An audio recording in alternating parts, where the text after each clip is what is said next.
Good evening and welcome to meeting of New Jersey Electric Vehicle Association. Today is Thursday, January 25th, 2024, and we have nice agenda for today. We want to welcome new members. I will go through chair report, and then we will switch gears to our first invited speaker. Our invited speaker, and that would be people from Easy Ride, Lisa, Lee, and Erlea Maldonado. They'll be talking about EV Accelerator program and e-bike safety tips. And then we'll talk about winter driving tips. If you would like to follow me with this presentation, scan the QR code and you can go with your pace. First of all, I would like to thank new members who joined New Jersey Electric Vehicle Association since September 2023. And that includes Jeff Cherins, Joe Gonzalez, Mark Lowenberger, George Barrett, Brian Wivel, Paul Fan. Brian and Paul are from a dealer company that sells electric trucks. They showed Class 8 Peterbilt electric truck at 2 of our shows in 2023. And I hope that we'll have more collaboration of that nature. Anthony Witkowski, Lindsay McDowell, and Tanner Postert. This person joined like a couple days ago. So what's new? So we are still in the middle of winter. We are not having any EV shows this month or next month. However, we will have something coming up in March, on March 16th. That will be Trenton Computer Festival. We had them, we showed electric vehicles at that venue last year. It was very successful. We partnered DEP. DEP was very instrumental. They helped to set up a drive and ride event, which was a very nice compliment to our EV show. We hope to enlist them again. The other 3 events are just bookmark, and they will be part of what is now called DEAM, Drive Electric Earth Month. It used to be Drive Electric Earth Day, but the team figured that since it's this campaign is valid for the entire month of April, why not to call it Drive Electric Earth Month? And this is the new website. So we have been invited by Canal Walk residents in Franklin Township in Somerset. And they have Earth Day, and it will be on Friday, April 19th, between 1 p.m. and 3 p.m. This event will be included as part of DEAM. Stay tuned for invitation, and we are looking for volunteers. Further, we are signed up for Wild Earth Fest at Science Center. It is in Mountainside on Sunday, April 28th, 2024, between 11 a.m. and 5 p.m. We have been showing electric vehicles there last year, except that it was raining and the event was essentially canceled for us, and everything else was moved indoors. And we ended up being indoors, me and Alex. We had a table and we showed the flyers that we have. We had a presentation on a computer screen, and we did have our flag indoors. If you have ever seen our EVA flag, it's pretty big. It's like 10 feet tall. Another event will be Earth Day Fair in Highland Park. Again, this will be our 3rd year. We have very good collaboration with the Highland Park Green Team. It's a very, very good foot traffic. It will be on Sunday, May 5th, 2024. The timing will be disclosed later. We are not that sure, but it will be probably the same as prior years, pretty much in the morning and ending sometimes early in the afternoon. Another news is that the IRS released new guidelines that start on January 1st this year. Some of you were probably in attendance earlier today. The National EVA had dedicated seminar, virtual seminar, to explain all the details about why is it this way, why is it changing every year, and why is it so difficult for some manufacturers to meet the requirement specifically related to the sourcing for battery materials, for battery components, and the final assembly.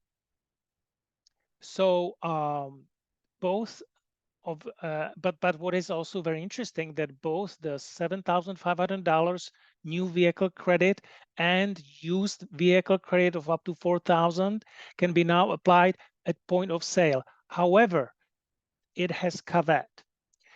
As you know, it is available only through sales through a dealer, particularly for the used vehicle, and the dealer has to be registered with IRS. And only over a little bit over 50% of new car dealers are registered at present time with IRS to offer point of sale credit. There are some opinions from Plug-in America that probably dealers like Hyundai and Kia are not really incentivized to register because their vehicles are not eligible through the federal tax credit as it relates to direct purchase. But they are still eligible for the leasing loophole. And for that, the point of sale instant credit is irrelevant. So some dealers will not be interested. But what is also sad, well, I shouldn't say sad, but what is sad that for the used vehicles, there are actually many more used car dealers. And most of them are actually not registered with IRS, including Carvana. So that's a disadvantage. So for those people who would like to purchase used electric vehicle and they don't have enough tax liability, they have to go with a dealer. Also new is that many models are excluded from tax credit, but again, the leasing loopholes still applies here. We would like to remind you that our events are posted on our calendar. You can access it either through the Google ecosystem, or you can also visit our website at jerseyeva.org/events. You can scan the QR code to access it right now. Also, we thought it's interesting to announce that DEP has electric school bus program.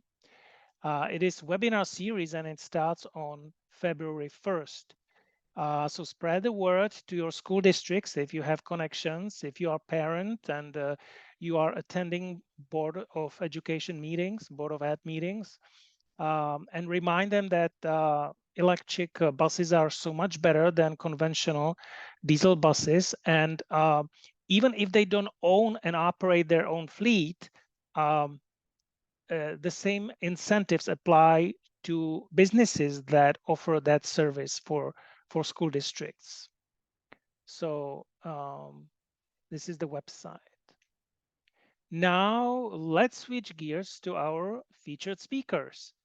We are welcoming speakers from Easy Ride. It is the Transportation Management Agency, or as we want to call them, TMA, from North Jersey that serves Bergen and Monmouth counties and urban municipalities in Essex, Passaic, and Union counties.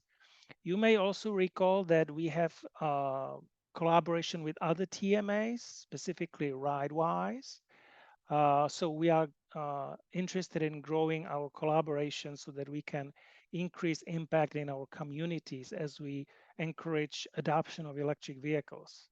Our first speaker will be Lisa Lee. She is the Director of Sustainability Programs. a new EV Accelerator program, which promotes workplace charging and electric vehicle adoption leadership certification. There is actually lots of promotion now regarding workplace charging, and Lisa will tell us more about it. Then, second speaker will be Erlea Maldonado. He's assistant coordinator on the bike and pedestrian program. And he's going to talk about e-bikes, about benefits, safety tips, New Jersey law, and battery management.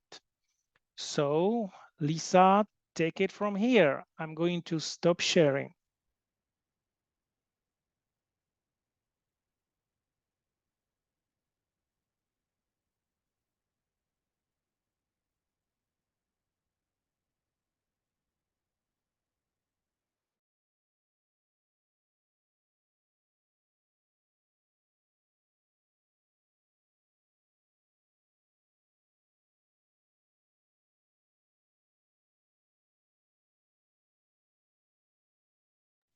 First, let me unmute and then let me see. I should be able to share. I don't understand why I can't share my screen. Whoop. We have been able to see your screen for a moment. Yeah, I know. I'm trying to put you guys with it so that I can, either that I can ask Erlea to help me too. What the heck? Hold on. There's too many things going on here. Let me close that. Sorry, you guys. I had no problem earlier today sharing. Where is my... Erlea, I made you co-host as well. Yeah, I don't know what my other thing. Wait, basic, advanced, files, apps. Erlea, can At the you? bottom is share screen. It's a green button. No, I know. We've got it. Don't worry. Go back to There the we go. top for me. Sorry. Sorry, Stan. I don't know. I was having a problem. I had no problem earlier. Okay, good. Thank you, Erlea. And just move your mouse over now so the black boxes will go away. So thank you, Stan and NJEVA, for having us here with you tonight. And pretty excited to share with you a new program that our TMA, or Transportation Management Association, has started. We have gotten an implementation partner grant from Fourth and CalStart out in California and Seattle to promote some of their programs. So Erlea, let's go to the next slide. All right, so the EV Accelerator program, I don't know if everybody else is seeing all these little tiny black squares that I am, but has a couple of different focuses. First, to encourage and assist employers to install electric vehicle charging stations for their employees. Secondly, to encourage their employers to make the Charge at Work pledge to install EV chargers for employees and to use the site for resource and grant information. Third, our goal is to promote the EVAL program, which stands for Electric Vehicle Adoption Leadership. It's a national certification program for employers who install workplace chargers. And finally, we're working on fleet electrification and transition planning. And eventually, not yet, but eventually in the future, we will be offering assistance to employers who have a fleet of vehicles and want to make the change to go electric. Next. Does everyone else see all these little tiny black squares, or is it just me? So why? I do see them. Yeah, I don't know what's going on. Yeah, I don't know either, but all right. I guess it just adds some polka dotted excitement. So by 2030, EVs are going to make up 40 to 50% of total passenger car sales in the US. And in fact, EV registrations rose 61% in the first 3 quarters of 2023. This is not a good time. Please don't. I'm presenting. Sorry, our cleaning lady keeps coming in. Why? Most of us are EV owners, right? I am along with you. Cleaner air and a healthier environment is one of the benefits.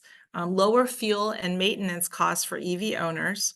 And 74% of employees have a very strong interest in having workplace charging, and 60% actually need workplace chargers. Next.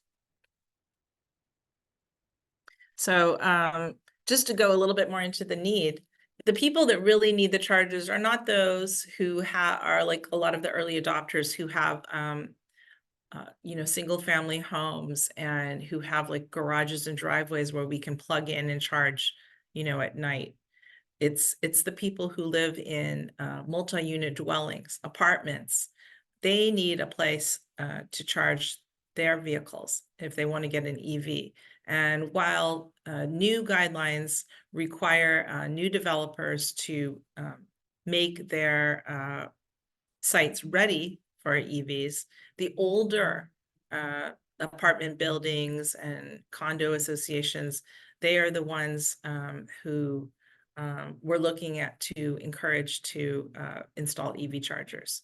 So why should workplaces do this? And I'm really going to tell you that I don't know if all of you are working or if any of you even have businesses, but I want to recruit you who are here and still working to help be an advocate, to go to your employers and encourage them to do this. Right? I believe in the power of people and advocacy. So while many of you may not be, the CEO or the person who can make this decision at your workplace, I will ask you to see if you can go there and encourage them to consider this, all right, and make a pledge. So why? And these are some of the things that you can tell your bosses. It gives businesses a competitive edge to attract those with EVs. Clearly, if I have an electric vehicle and I'm going to take my family on a road trip, I'm going to choose a hotel that has an EV charging station so that I can, charge my vehicle. And I don't have a Tesla, so I'm not on that Tesla network, where I can go to their app and find charges all over the place. I need to find public chargers for my Hyundai Kona EV. All right. Why else? Employee recruitment and retention. A lot of employees who are environmentally conscious, like all of us who are probably here in this association, understand that we want to work for an employer who is a sustainability leader, who cares about our planet. And so, it's going to be an advantage for employers who want to recruit, people like us to have EV chargers because it means that if we need to, we can charge up a little bit at work if we need to. So it can also help to retain good employees who buy an EV, either in the past couple of years or even into the future. They're going to want to maybe work for an employer who also has that same mindset. As well, having EV chargers will increase their property value. Next. So what is Charge at Work? It's a site that provides tools and resources and technical assistance to help employers make workplace charging a reality. It's a U.S. Department of Energy funded program to help workplaces and public officials set up workplace charging. It connects people with local and federal incentive programs. There are some resources to help create a site plan. There are resources to identify which type of EV chargers might be best for their company, for the employees. It helps to gauge worker interest in EVs by encouraging companies to do a survey to find out how many people have EVs. And also it helps you create a plug share plan for employees and helps you connect with local installers and a lot more. Next. So like I said before, I really want to encourage you all to, connect. You may be retired, but guess what? I'm sure that you know people who are working, who may even own their own business here in New Jersey. So think about who you can share this information with and encourage them to just sign a pledge. Just signing the pledge alone is a great thing. It doesn't commit you to do anything yet, but it starts the ball turning, right? So Charge at Work wants to increase the availability of EV charging for employees nationwide. It looks to decrease the impacts of transportation pollution on our health and on climate change, which we are really seeing ramp up, right? It's amazing. I told some kids at a school just yesterday, how often can I say to them, 2 different volcanoes just erupted around the planet. There were earthquakes, flooding, landslides, tornadoes, right? All in the space of a week, right? So we are really seeing it happen. And, you know, I think those of us who believe in this, we need to really try to encourage others along this path, because we need to take care of our planet. It supports leaders in the public and private sector to create an efficient national EV charging network. It helps workplaces and workers take advantage of the environmental economic benefits, and it supports American workplaces to develop clean transportation resources and technology by providing all of this info. Next. So I want to show you a little video, quickie video. Introducing Charge at Work, your workplace charging concierge. Charge at Work helps employers plan and implement electric vehicle charging projects and engage employees along the way. Organizations everywhere, from small local businesses to Fortune 500 companies, are using Charge at Work to prioritize environmental sustainability, attract and retain top talent, maximize real estate value, and optimize the performance of their businesses. Electric vehicle charging at work is no longer just an amenity for the few. It is now a necessity for every workplace. Ask your employer to sign the Charge at Work pledge to support workplace charging. www.chargeatwork.org/pledge. Introducing. Oops. Thank you.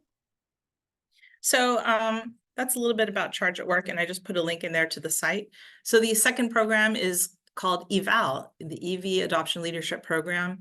It's a certification program for these employers, and employers don't even need to have actually installed the chargers, as long as they start the process.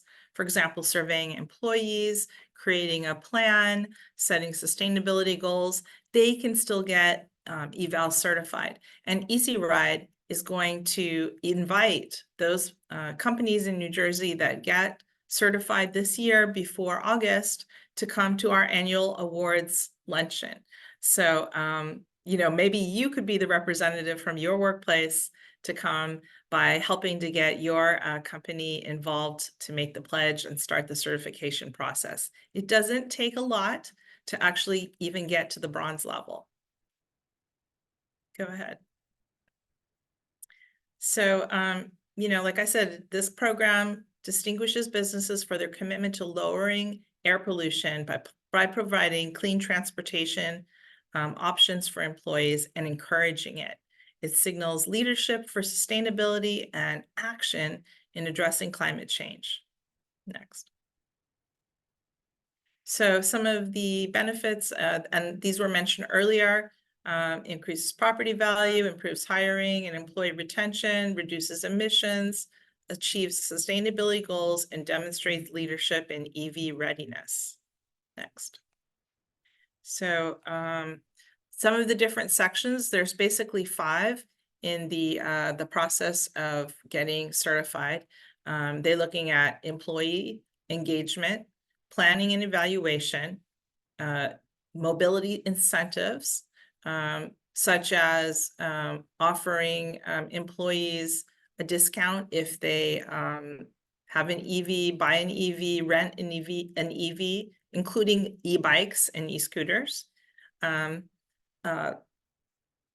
charging, actually installing the chargers at your work site, and also leading with innovation, perhaps partnering with other local businesses to provide EV charging for your staff if you still haven't gotten it, but they have, like you haven't installed it, but they already have.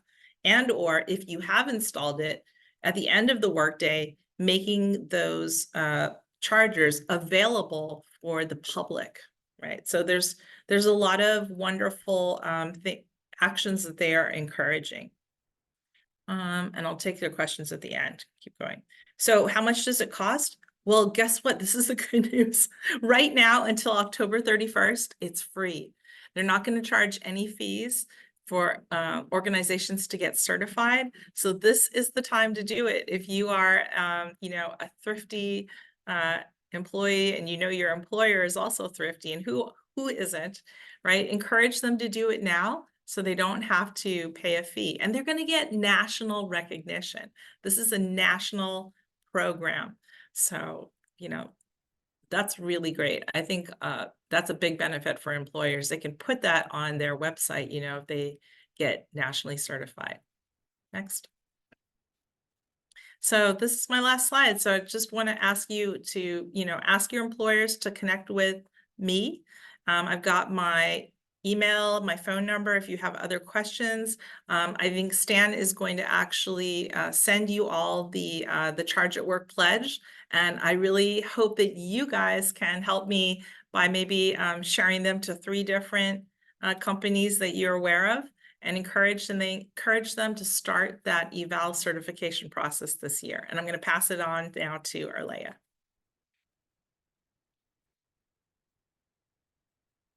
Oh yeah, and I put the links in the chat too, if you want to look.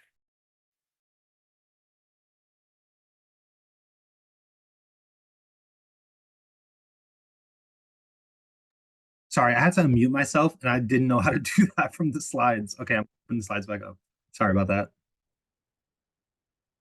Okay, cool. Hi, everyone. Nice to meet you. I'm Erlea Maldonado. Wait, let me just turn this away. Okay, cool. Great.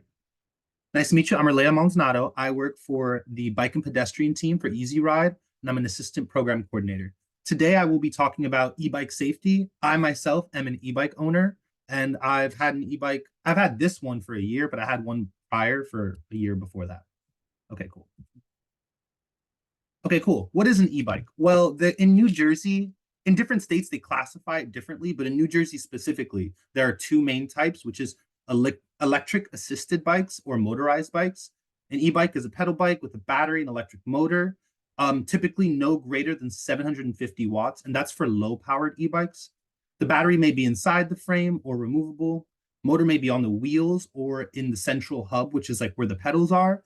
And typically they give more power, speed, and they weigh a lot more than regular bikes, usually. Some benefits of e-bikes. So why e-bikes? E-bikes are the future. They're clean, they're green, they're quiet, they're efficient, and they're fun. They extend your life via exercise, especially for elderly people where maybe they can't bike a normal bike as much as they used to. So it allows them to do that. It allows you to travel faster and further. You can commute to work really easy, no sweat. I can attest to that. It handles hills really well and heavy loads easier. The heavy loads depends on the bike type. Some bikes are not as heavy, but usually they handle pretty well. And it's considered an equalizer. So people with all different fitness levels can ride together, including young children to older adults. Okay, cool. Hills are a major benefit. Honestly, as a bike, I used to ride bikes almost 20 years. Bikes are incredibly tiring on hills, but e-bikes allow you to go way further, way easier with less energy for yourself. But typically they use more power. So if you're going in areas with a lot of hills, the e-bike battery will drain faster. And it's easier to use a lower gear for ease. In fact, my battery, when I'm pedaling up a hill, it's easier and it gives me more speed when I'm pedaling. So pedal as you go uphill and switch modes to save power. Pedal only, I would suggest when you're going downhill. Pedal assist when you're going flat, and throttle only. I think throttle only is subjective. It's like whenever you want to.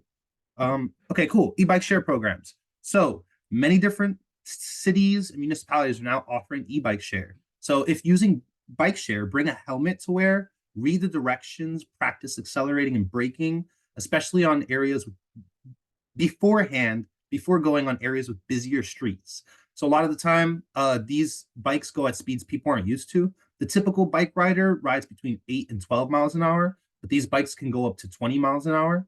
So be careful. And when done with e-bike share, some places have docking stations where you have to put it inside of it's almost like a bike rack. And other places allow you to park anywhere. So like in Newark, we have some e-bikes available, but they are dockless. So you can park it anywhere that the app allows you to. And typically for e-bike share, riders must be age 18 plus. There's some legality behind that, but I won't get too into that too much. But usually it's adults. It's meant for adults. So some laws for e-bikes. So this is like a heavy slide, but e-bikes are really complicated. So e-bikes are vehicles. They must follow all NJ traffic laws and bike statutes. Also apply to low-speed e-bikes. So if you have a low-speed e-bike, follow all of the laws. Helmets are required for those under 18. Bikes need a bell. It's required by law, and they need a white headlight and red taillight, especially at night. You must ride on the right side of the road with traffic, and no more than 2 bikes can ride next to each other if traffic is not impeded. Some municipalities actually prevent riding on sidewalks altogether. Bikes belong on the street, but young children, especially with parent supervision, may ride on sidewalks. An e-bike e-bike that goes faster than 20 miles an hour or has more power is subjected to different laws. So there's actually like a different classification. So the minimum age to ride a motorized bike, which is a faster e-bike, is 15. And you have to have a license, insurance, and registration. So you have to register the bike with the MVC. Lower e-bikes don't require any of this. So you don't require registration, driver's licenses, or insurances.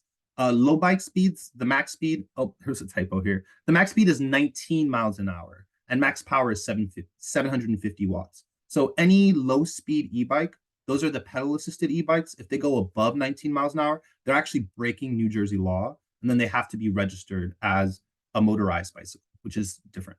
So battery management. So this is super important, especially with some of the incidents that have been happening recently. So better battery equals safer e-bike. So never overcharge your battery. A lot of people will leave the charger in for hours, and that could heat up the battery. About 80% max charge is ideal to keep the battery life longer and keep the battery in good condition. We want to keep the battery stored in a cool, not freezing cold, dry area away from exit paths and direct sunlight. I'm emphasizing this the most because typically a lot of the reasons that things can happen is if the e-bike battery is near a window and the sun is beaming on it, the battery will heat up, and that can cause, some damages and cause a fire. So keep it somewhere dry and not freezing cold. If the temperatures are too cold, it can damage the cells in the battery and it can lead to failure. So don't put it somewhere where it's like below 30 degrees Fahrenheit. There is a range, so you should follow your instruction manual for the range of the temperatures. Don't charge your battery with a power strip or with other devices. So like the batteries drain a lot, and if multiple things are plugged in, it may drain too quickly and overheat the power strip. It's advised to charge directly into a wall outlet. Make sure the battery is UL certified. That's a safety standard, and it'll have like a little UL symbol on it. If the battery gets damaged in any way, dispose of it at a proper e-waste facility. I'm going to emphasize that next slide. So once again, check your battery for daily damages. Daily for damages. You want to make sure it has no cracks. There's nothing wrong with it. There's nothing spilling out. If your battery gets damaged, once again, dispose of it at a proper e-waste facility. You can't typically throw them out in a normal garbage. That can cause a lot of problems. It can cause the trucks to get in trouble. It can cause your physical garbage to light on fire, all kinds of things. But this is just a suggestion. If a battery overheats, releases an odor, changes shape or color, leaks, or make noises, call 911 and request the fire department to come. A lot of people, especially in New York, there were multiple fires last year from e-bike and e-scooter batteries, and a lot of people didn't report it quickly enough, or something was faulty and they didn't notice it. So that's why you should always check your battery for damages. For me, I've had e-bikes for 2 years. I've been fine. Like I had UL certified batteries. So as long as you treat it correctly, it can last you a very, very long time. Okay, now best riding practices. So super simple. We'll start from the beginning. Learn and practice. You want to read your manual. You want to practice somewhere where there's no cars until you're comfortable. You want to start slowly on roads with little to no traffic. When you are using your e-bike, you want to start with a slower speed. Don't rank it up to the top speed and see how fast you can go. One of my friends tried my e-bike and they did it at 5 miles an hour, and they said they felt like they were flying. So start at a very, very low speed, slowly, gradually increase until you're comfortable riding at those higher speeds. So take one full revolution, as in you pedal one full circle to start. Some e-bikes actually require that, especially pedal-assisted bikes. The battery won't start at all until you start pedaling. New riders should not start in turbo. So on the left, you see that there's speed speed levels. Different bikes have different speed levels. Like mine are different from these. Mine only have 3 modes, but I'll talk about the typical ones. It's like Eco, which is 6 to 7 miles an hour, Tour, which is 9 to 10, Sport, which is 12 to 13, and Turbo, which is 20. You should never start in 20, especially if you're a new rider. It goes really fast and it accelerates really, really quickly if you have a throttle. You always want to ensure the front wheel is straight, and when you switch on power assist, because if not, you can speed up and then accidentally crash, and you don't want that. Pay extra attention to traffic.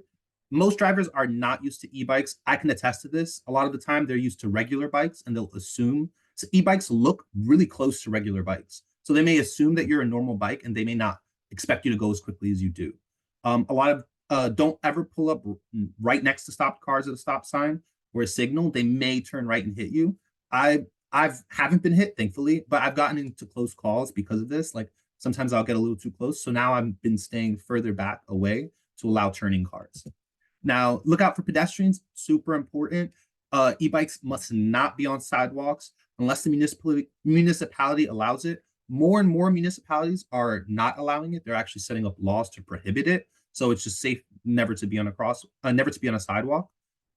Always stop for crossing pedestrians and sound your bell or your horn to alert pedestrians you're behind them. Pass on their left, that's the safer option. Brake earlier. So e-bikes have very sensitive brakes and they can wear quicker. So they can wear really quickly. They have more speed, more power, more weight. And so you want to apply the brakes with both of your hands, with both sides. Practice braking at lower speeds to get used to it. And when stopped, keep the brakes on so you don't accidentally hit the throttle and start. That does happen, especially with newer riders. It happened to me when I first started. So bike safe on an e-bike, always wear a helmet. It's the law if you're under 18, but in general, it'll protect adults as well. It's very, very good to keep your head safe. Be alert. Don't use a phone or headphones while riding ever. Take extra care on wet and icy roads to avoid skids, especially if you're like near metal grates or any kind of metal. The water can make you slip really, really easily on an e-bike. Follow the normal rules for bike safety. So check your bike before riding. This is like basically ABC quick check, which is check your air pressure, check your brakes, check your chain. You want to make sure all of those things are fully functioning. You always want to ride right with the traffic. That's part of the law. You want to scan and signal your intentions. Stop at all stop signs and red lights. Some e-bikers don't like to do that. Really important, because a car may not see you coming by and zipping by really quickly. Look both ways at corners, as in look all around you. And be aware of people exiting parked cars on the right. Try to leave a few feet so that you don't get doored, or if a car is leaving, you can safely avoid them. Now, some safety equipment. So one, be as visible as possible. At night, you can essentially be invisible if you're wearing the wrong clothing. So wear bright, reflective clothing, especially like reflective tape like you see in the picture here. You want to wear gear in case of a crash. So helmet, gloves, sneakers, long pants. Another suggestion that I didn't add here is glasses. Sometimes when you're biking, you can get dirt or something in your eye. So having sunglasses during the day or clear glasses at night can help you. And remember to have a bell and lights. Those are really important equipment. They can keep you visible very far. And that's the end of my presentation. Thank you so much. Feel free to contact us if you ever want us to talk about e-bikes or any of the programs that we offer. And I'm done. Thank you so much, Lisa and Erlea. That was very, very insightful. We learned a lot. Now I will open to the question. Do you have anyone who has a question? I'm going to take advantage and ask first question. Lisa, so what if some employers already have workplace charging? Can they get certified? Yes, we would absolutely love that. We want to still encourage them to take that pledge, because when they're getting certified, they're going to get some points. There's a question that asks, have you made a pledge to do this? So they should still go ahead, even though they've already installed them, make the pledge. And yes, please, we really want to encourage those who have already done it to get certified. Very good, very good. I have a question for Erlea. I like the assessment for the safety, and this is all good. Now, speaking of fire safety, what they do in Europe, I mean, not that they do it, but somehow they think it's actionable.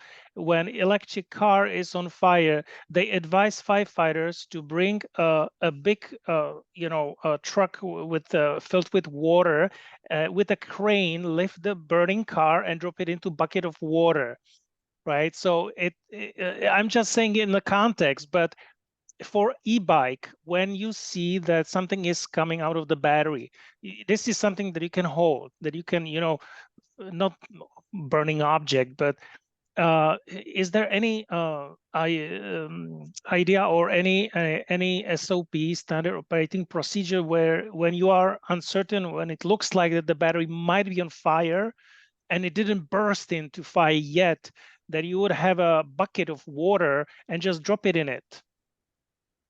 Personally, I would never do that for a ton of reasons. Water can actually incite the explosion to get worse with electrical fires. And I don't know if you ever knew this, but the fires can self-sustain without oxygen. So like there was an example of a car that was on fire and they could not put the battery out. They dumped thousands of gallons of water on it. They buried it in a hole and covered it with dirt, and the fire didn't go out for a month. So I'm very worried about putting any water, anything on it. And I wouldn't even touch the battery. If it looked like it was going to explode, if it was expanding in a really dramatic way, I wouldn't want to grab it and then it pop in my hands personally. That's why in my slides I mentioned, don't put it in front of exit pathways. So like you don't ever want it to block your way leaving your house, because some people get trapped by the fires. So I mean, maybe the fire department will do that, right? That's why I said call the fire department, call 911, ask for the fire department. Because if the fire department wants to do that, that'd be great. They have much more control. But as a personal user, I won't do that. I'm not going to risk it. I'm not quite sure whether after 1 month you can have continuous fire. I think I'm fine with the article. I'm gonna share it with you. But maybe it wasn't a month. Maybe I exaggerated, but it was when we have first responder training, our first advice is as long as it's safe to do it, let it burn, because the battery that is going through thermal runaway, it is self-propagating process. The water that you apply it on the shell of the vehicle. The battery is at the bottom, and that's the reason why it's so ineffective. So it's much better to let it burn. Recently, I came across instructions, a video where they had a specialty sheet that they cover the vehicle with, and the sheet prevents oxygen from coming in. It is not in direct contact with the battery, and the battery, being under thermal runaway, can happily burn, and there is no secondary fire. So the rest of the vehicle doesn't catch fire. The smoke is contained. This is very important because there's some toxicity from heavy metals, and there is no fire spreading. The sheet is kind of heavy, made of fireproof material, and the only thing that could happen if something is underneath the vehicle that can burn through, because there is high temperature. That's the only risk. But I think this is very good practice, although this is not subject of our conversation today. Any other questions? I have one question, please, regarding the e-bike. Now, under 20 miles per hour, and are they treated as just like bicycles and then not the motorized vehicle? Is that what you said? In a way, yes. So to be more specific, they're considered low speed e-bikes. So low speed e-bikes cannot have a throttle. They're only pedal assist, and their max speed is 19 miles an hour. Those are treated, 19 miles an hour. Those are treated just like a regular bike, as in like you don't need registration, you don't need any of the you don't need a license. But anything above that, or if you have a throttle, technically those are class 2 e-bikes in New Jersey. So you would need registration, and it's almost like a motorcycle, almost. Well, by law, you do not need the registration or stuff if it is under 19 miles per hour. But what about the insurance and the liabilities? It's we that is higher the risk than the bicycles for sure, and so we probably should buy some sort of insurance to protect ourselves. Am I correct?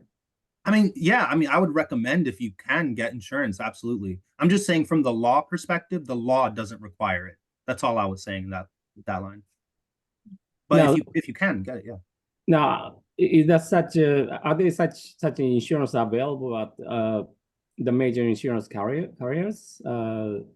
To my knowledge, I haven't heard of any right now, but I'm sure they're opening it up because e-bikes are expanding really, really rapidly. I see. Okay. All right. Thank you very much. I really appreciate it. I think one thing that's interesting is after riding Erlea's e-bike and then now having my own EV, some of the things that you went over in the safety presentation, I think we actually as EV owners, we can relate to it because it sounds very similar. I think the one thing that I would wonder is like, you know, we can just lift our foot off if we set it to regenerative braking and the bike starts slowing. I think it's the same thing with e-bikes, right? Like if you, that's the difference is if you just lift your finger off the throttle, immediately the e-bike also starts slowing down, right? Yeah, but not this, like cars will do it much faster. Bikes don't do it like faster. Like it does slow down, but like that's just from friction. That's just like naturally slowing down. Yeah, I mean, I rode your bike and I remember like I was definitely adjusting it and it does feel really fast. We have the same type of wonderful acceleration in our EVs. Like, you know, that probably a lot of us enjoy. Like, you know, I can always get through those yellow lights. I mean, not that it's safer to do that because it's safer to probably stop and wait until the green. But, you know, like those of us who have EVs, we will actually probably be better at riding an e-bike too, because we've had the experience driving our EVs. Something cool about my e-bike, I don't know if I ever mentioned it, was if you engage the brakes, it automatically stops the motor. So even if you hold the throttle down or you're pedaling, the motor doesn't work. So that way that if you brake at any point, it just doesn't throttle, which is great. That's a great feature to prevent people from doing both at the same time. So yeah, I just wanted to mention that. There's like cool little features like that. Well, I have another question, please, regarding the e-bike. Now, you mentioned UL certified bike, and buying the UL certified bike, that is important. Am I correct? Right? Yes, UL certified, yes. Right, the UL. However, I have heard many stories that there are a bunch of fake UL certified the products and market, and so we got to be very careful when we purchase it. But how could we prevent purchasing the fake, the UL, the sealed or the certified products? And it's really difficult, even if the Consumer Product Protection Agency is working hard, but they cannot cover 100%, right? Right now, there's no clear answer to that because it's super hard to tell the difference between like a fake sticker and logo versus a real one. But they're establishing laws in different states for that exact same reason. Like I know New York, because of all the fires that broke out, they're starting to establish a law that like pushes for safer regulations regarding e-bikes. Like a lot of people can just hop on Amazon or eBay and buy a bike from anywhere, from China, from Japan, Australia, wherever, and then just ship it over and it have none of the safety protocols that we need. So it's hard to tell. I'm not going to lie to you. Like I personally, if you showed me a fake UL sticker, I wouldn't be able to tell the difference. But typically UL and other certifications, like the companies that have the legitimate ones will advertise that. They'll openly say, hey, we are UL certified. The ones that won't advertise it as much. So they'll it'll have a fake sticker, but they won't say it out loud. They won't say the quiet part. So yeah, I don't know. That's a harder question. I think right now e-bikes and like smaller electric vehicles are so new to the market that there's so many things that they're figuring out. Like one thing is that it's illegal to do this, by the way. I'm going to say it. People hack e-bikes and use it to go way above 20 miles an hour. So even if the e-bike is set, let's say to go at max 22 miles an hour, you can adjust the settings and make it go 45. But that's super bad for a ton of reasons, including the fact that it can potentially cause your battery to be more worn out than it was supposed to be. and it can cause problems with the braking and all other stuff. So yeah, so we're, as the government is figuring out the rise of these, they're starting to establish better laws and regulations. So we just kind of have to wait. I'm going to be real. We just kind of have to wait it out and see until it comes by. I think buying from legitimate retailers though help, right? So like a Walmart, they won't put something that's not UL certified on their door or something like that, right? As opposed to buying it from eBay. Sorry, Stan, you Bruce. That's true. I just wanted to, for those who are watching the recording, I'm not sure they can read the comments in the chat. So I want to read a question from Andy, whether eval is rated based on a site or company-wide, like if the company has more campuses. Lisa responded that each company's recognition level is based on how they answer the questions on the eval certification site. I can provide a summary sheet with the key questions they ask so the company can consider in advance. You can also start the process, save it, and go back to allow the company time to complete the steps. Thank you, Stan. Do we have any other questions? Because I'm not sure whether we can go to the next part. We are kind of up to the time. And I wanted to really do the winter driving because the later we wait, the more relevant it becomes. Any other questions to our speakers? If not, let's thank them again. Thank you so much. And the presentation will be shared along with the slide will be shared along with the recording. So let me go quickly to the rest of my deck. I'll also have Stan email you everyone the pledge. Awesome. So yeah, winter driving tips. Well, and part of my motivation here is, we did have the presentation about this a couple of years ago. I think it was a couple of years ago. And now, recently, we had a situation that Tesla superchargers in Chicago were braked. And of course, this goes into the same category as electric vehicle fires, right? Oh, electric vehicles failed, something didn't work, right? So it fills the front pages, even though we all know that this is exception. This is not regular. And let me remind you that there are other superchargers that are in Canada, even more north. They didn't get bricked, right? On this picture, you can see actually charge point network as well. So just going quickly through, cold weather, it does impact electric vehicles, but it impacts all vehicles, irrespective of the powertrain, including gas cars. So even though in percentages, you can see electric vehicle, they reduce the range by 29% when going from 73 Fahrenheit to 0, or 20% when they go from 73 Fahrenheit to 32, which happens to be the freezing point. For the same values of temperature, gasoline car has range shorter by 19% from 73 Fahrenheit to 0, and only 12% going from 73 to 32, right? And there are various reasons why this is happening. And for each of them, we can calculate how much it impacts. So for the cabin heating, electric vehicles can have up to 43% impact. For gasoline car, it's nothing essentially, because we are using waste heat. For actively heating components like engine or something, again, we don't need to heat engine, it heats by itself, but for the electric vehicle, we need to heat batteries.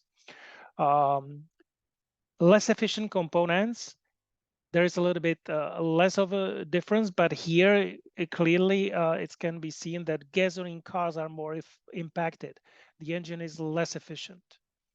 Tires, winter and inflation. little difference, although in case of electric vehicle, from some reason, that has more impact. Now, excessive idling and warm up.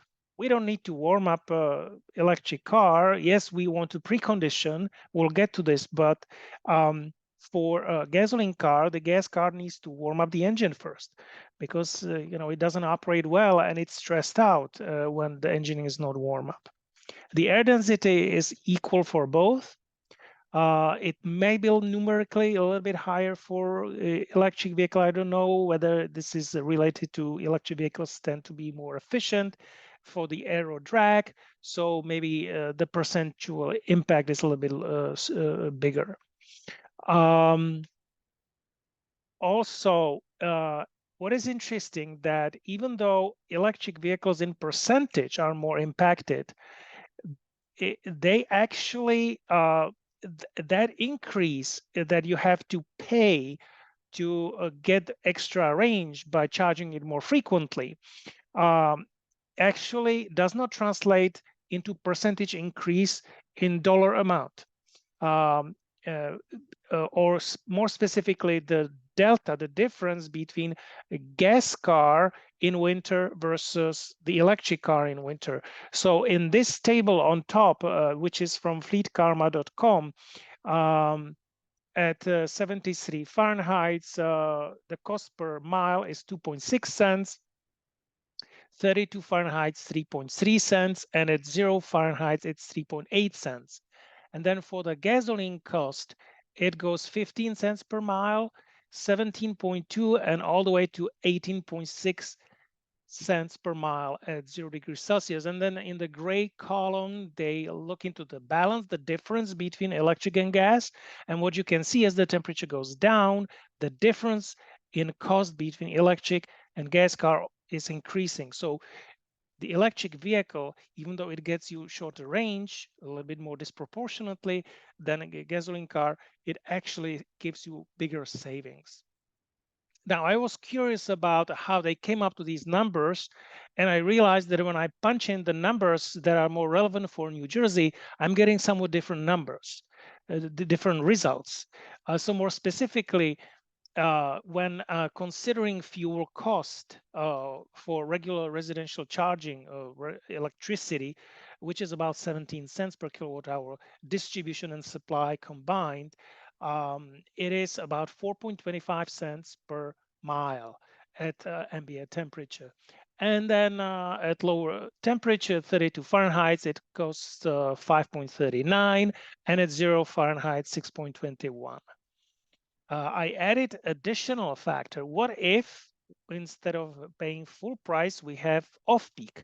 Because PSCNG offers off-peak if you have official charging station installed. But you can also subscribe for time of use service. So if in case that you are paying 9 cents per kilowatt hour, then the numbers in the table show 2.25 cents at 73 Fahrenheit, 2.86 cents per mile at 32 Fahrenheit, and at 0 Fahrenheit, it's 3.29 cents. And the next column is the cost for gasoline car that has 30 mpg. And I was looking what is the current pricing in New Jersey for gasoline. It's $3.09, whatever that means. I'm no longer looking into gas prices. And on the next column is what I want to say, a typical pickup truck, 15 mpg, right? So the savings one column, the next one, is the difference between the regular EV, what I call EV1, and the efficient car. And the difference between the price per mile is at 73 Fahrenheit, it's 6.05 cents. At 32 Fahrenheit, it's 6.42 cents. And at 0 Fahrenheit, it's 6.56 cents. So it's going up again. Saving column 2 is the difference between the EV2, which is the off-peak charging, and efficient gas car. And the trend again is the same, that with lower temperature, the delta savings is increasing. The electric vehicle is getting more efficient. It saves more money. And for savings 3 is kind of extreme case. where the off-peak charging is benchmarked against pickup truck. And in this case, the savings at 73 Fahrenheit, it's 18.25 cents. At 32 Fahrenheit, it's 20.8 cents. And at 0 Fahrenheit, it's 22.3 cents. So the savings actually pile up, even though as the temperature goes down, even though the range goes down. And it is very important to follow certain principles. I have also a chart here that shows for passenger vehicle, for sedan, and for delivery van, what is the range depending on 3 different temperatures. And the entire chart is actually showing the speed correlation between speed and maximum estimated range. And what I notice in this chart is that so the yellow line, the full line, shows a passenger vehicle, whatever brand they picked up, that is operated at 68 Fahrenheit. So you don't need to run any climate control. And the optimal speed at which you can get the longest range is around 18 miles an hour. But what is interesting that if you operate at 86 Fahrenheit and you need to run air conditioning, now the optimal speed is higher. It's about 30 miles an hour. And if you are running it at 32 Fahrenheit at freezing point, then the optimum speed is even faster. And you may ask, how is it possible? How does it make sense, right? And the reason is, if you are operating climate control, then it is the energy consumption goes by time. It doesn't go by miles, right? So if you go slowly, then you will reach your destination, or you will discharge your vehicle later. But it also means that you have to heat or cool for longer time. So you have 2 competing energy flows. One is for the propulsion, and one is for the climate control. So when you have climate control on, then you want to actually increase the speed a little bit to shorten the time for either cooling or heating. And again, as you can see, the heating has more profound effects. So it is kind of paradox that it's better to go a little bit faster. Go figure. Now, what are the tips? I have 8 tips that are pretty much the same that we had before. You want to minimize the use of cabin heating. Of course, some people will say that's impossible. You can use a steering wheel heater. You can use seat heater, and that makes a huge, huge impact. And of course, you want to make sure that the windshield is not fogging. You want to make the most of pre-timed heating systems when the vehicle is plugged in. What happens when the vehicle is plugged in? It will heat not only the cabin, but it will also preheat the battery. And when the battery is warmer, it will give you better performance. It will charge faster when you are on a fast charger. It will give you better output, and it will also give you better regen. When battery is cold, the regen will not work. You want to use indoor parking facilities every time you can. So if you have a garage and now you have some stuff from Halloween and from Christmas, and then you choose your garage to store it, all those ornaments outdoor. I'm just giving an example. And you choose your vehicle to be outside, then you are putting yourself at a disadvantage, because any vehicle, actually, electric or gasoline, will be much happier indoor or in garage, even if the garage is not heated, because both the gas engine will be starting easier, and the electric battery, of course, electric vehicle will be better off, because the battery will be warmer, the cabin will not be as cold, and it's also security matter.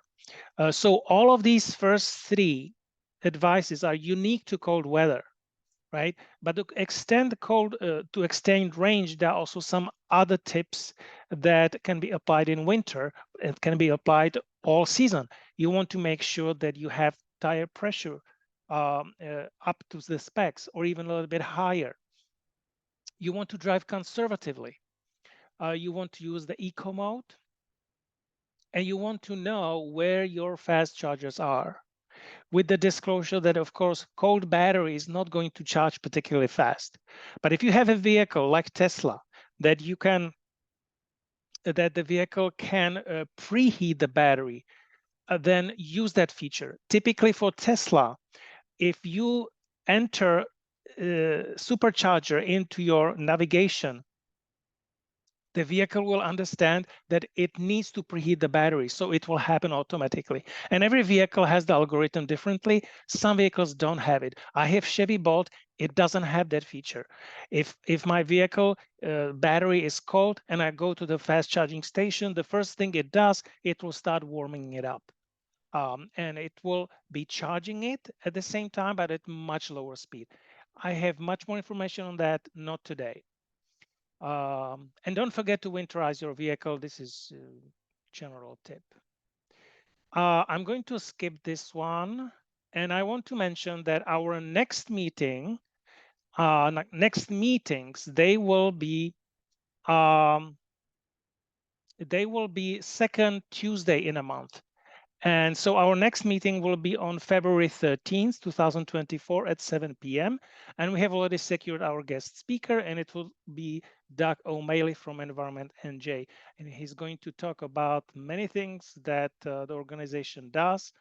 And this is going to be very exciting, also because we have essentially collaboration with Environment NJ. Every time we want to give testimony at the state agency, Environment NJ is giving us guidance on what to mention and how to be most effective. So that's all. And if you are not member yet, I invite you to join Electric Vehicle Association and our chapter specifically. You can go to myeva.org, which is our mother's website, the national EVA as we want to call it. You want to hit the join button and then hit the sign up today, and it will open a new screen. And you want to select membership type. There are several tiers, and throughout the sign up process, you will also select which chapter you want to join. So make sure that you join New Jersey Electric Vehicle Association. There are lots of member benefits. I will not go into that because we are already after hours. Do you have any questions before we wrap up? Dennis, you are on mute. No questions. Okay, let me do that. I'm going to close the recording. Thank you very much. And I'll see you next time.